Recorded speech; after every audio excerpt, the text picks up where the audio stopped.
Көпшілік адамдар бақытлы өмір сүргісі келеді, иә. Бірақ бақытты өмір сүру үшін ең бірінші очередте ақша керек деп ойлайды. Бақытлы болу үшін ақша керек деп ойлайды. Бірақ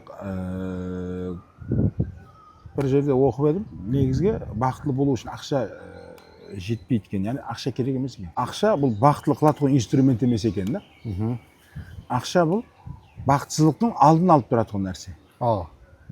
Бақытсыз болмайсаң, бақытлы да болмайды екенсің да. Бақытлы болу ол басқа нәрсе екен. Не зат ол? Бақытлы болу ма, бұл еркіндік деген екен. Еркіндікті хыс ету да. Бақытлы адам дейді. Бақытлы адам өзінің таңдауы бар, өзі ешкімнің көмексіз қалеген жеріне шығып келе алады. Ол юридикалық тосықта емес, яғни қамауда емес, болмаса бір лицензиясын алып қойған жоқ, үйі қамағында емес сол. Кейін үшінші еркіндік финансовый еркіндігі бар да, қалеген затын ала алады. Кейін ментальный еркіндік, яғни сіз жілдемессіз, ақылыңыз бар деген. Сол төрт еркіндік болмаса адам өзін бақытты санай алмайды. Бірақ ол адамдарға постепенно келіп тұрады да. Төртеуі бірден келсе, сол бақытлы күндері болып есептеледі. Қалеген адам бақытлы болады екен. Бірақ бақытлы постоянно болып тұруға ешкімнің күші жетпейді. Оның үшін бақытлы болу деген бір болып қою емес та, әрдайым сол дауами болған адам сол бақытты өмір болады. Бірақ бір нюанс жері бар. Бақытлы жасаудың бір нюанс жері бар. Егер сен бақытты жасасаң дейді, уақыт тез өтіп кетеді дейді. Уақыт тез өтеді екен да. Бақытсыз болып жасасаң, сонда уақыт өтпей кеткендей болады да. Ұзақ өмір көргендей боласың. Бақытлы өмір сүрсең, өмірің тез өтіп кеткендей болады. Сондай минус жері бар. Сіздің уақытыңыз тез өтіп кетті ме, я әстен өтіп па? Қандай мәселе? Сіздің мысалыңызда қарасақ, уақыт тез өтіп кеткен дей ме, әстен өткен дей ме? Маған тез өтіп кеткен. Қазіргі бизнесмендердің орнында болғанда не қайтыңыз, жас бизнесмендердің орнында болғанда? Дүния базарына шыққан болады. Дүния базарына? Бірінші содан бастаған болады. Мейлі, убытып болсам, сөйле убытып болайын. Өсіп кетсем, сөйле өсіп кетейін. Себебі ол кезде энергия болады. Қазір ақыл бар, энергия жоқ. Пұл бар, энергия жоқ. Баяғы энергиям болғанда, мен өзі кемінде я Ташкент, я Қазақстаннан басталған. Ол қанша елде дұрыс, мына жақтан бизнес басталамай тұрып, прям бұл жақтан бастау. Бір затларды білмей тұрып. Енді сен қорқу болады ғой деймін да, мысалға да. Қорқу болады. Мысалға бәрі кішкене кезінде таяқ жесең да. Оны кішкене рингте таяқ жедің де, үлкен рингте таяқ жедің де, қайсысында батырлау боласың кейін? Үлкенде таяқ жесең батырлау боласың? Сол да. Бірақ өліп қалуы мүмкін да, үлкен таяқ жесең. Кішкене де өлуі мүмкін. Бірақ бұл спорт қой, спортта өлушілік аз қой. Төбелес деп жатқаным жоқ. Бокста деп жатқан да. Және бір сұрау бар да, қызықлы не? Сіз білген, мысалға, бизнесмендерді оқытып жатырсыз ғой, мысалға да. Сіз білген информациялардың неше процентін қазіргі сіздің шәкірттеріңіз біледі деп ойлайсыз? 5%. 5%, яғай. Ең үлкен шәкірттер көп болса асып кетсе 10. Асып кетсе 10. Сіз білген заттың 10%-ін біледі. 10% біледі емес, өзім 10% үйретіп үлгердім деп білемін да. Солай ма? Ол мен аз біледі деген емес. Мен просто 10%-ін үйретіп болдым деген да, бар да үйретіп. Кеше ана сабақта айттыңыз ғой, пікірлеу дедіңіз, 4 затты айттыңыз да, соңғы ең төменде пікірлеу деген бар еді да. Не еді сол? Бизнесті ұстап тұратұғын тар жер. Бизнес ұстап тұратұғын тар жер. Сөйтіп мен сол кезде сабақта сұрау бере алмадым да, енді мен уақытын алмайын деп не. Ең біріншісі пікірлеуден бастау керек шығар деп ойлаймын, иә. Неге?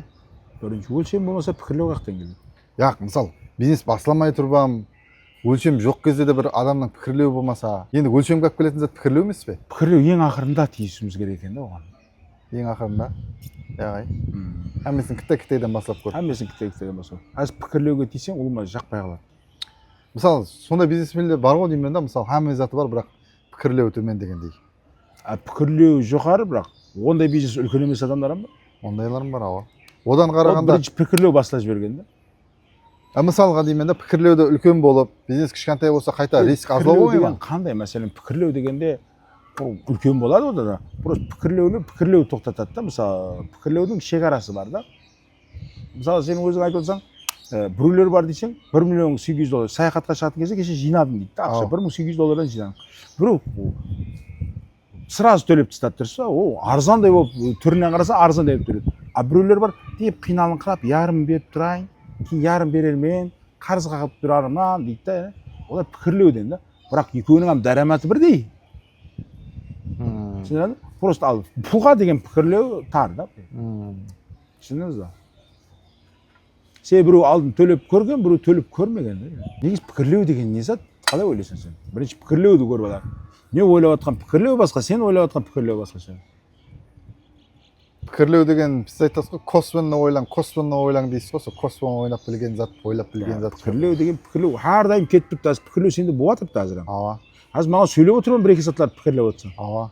Даже үйді пікірлеп жатсаң, бизнесті, басқа затты, ертең қалай қайтаман деген, не киіп бараман, чемодан қашан тақтайман, рая қашан келеді, анау қандай болады, мынау қандай болады. Қазір пікірлеу кетіп жатыр сенде, ол сөйтіп болып тұра береді. Ооба. Енді соны қосып тұрып бір зат қылып пікірлеу бар. Оны майдалап пікірлеу бар да. Сол пікірлеу.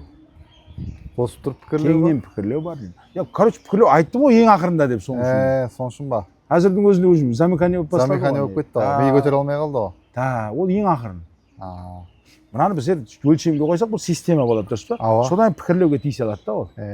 Қазір мына система бұламышық деп көрейік. Давай енді стратегия бойынша мен пікірлейін десе, бастық сауда түсіп кетті десе, істей берші өзіңше. Істей алмаймын ғой, не қылайын? Істей берші. Мысалы 300 мың бер дейді. Сонда пікірлеу болады ма? Құқықтылығы жоқ, өзі істеп кете алмайды. Міне яғын быт шыты болып жатыр, не қылсаң пікірлеп? Команда аз, пікірлейін десең пікірлей алмайсың. Бірақ пікірлеуді рауаждандырып тұру керек, пікірлеу, яқ тоқтамына пікірлеудің кітабы оқымаймын емес, ол рауаждандырып тұра бер. Бірақ максимум дәрежеде тиісетін пікірлеуде тар болады да. Пікірлеуде тар болады да, содан қыдыр дейді да. Бірінші өлшемдерін қой дейді. Может, өлшемдерді шығар біріншісі. Дұрыс па? Одан нәтижелерін көр дейді. Нәтиже фиксируіп жетпей жатқан шығарсың. Үшінде команда жетпей жатқан шығар. Соларды көріп бол, ең арда командада жетіп тұр. Өлшемем қойғансаң, неғым қойғансаң, хаммасы сағат естіп па, өз пікірлеуіңде болады, ол значит дейді да.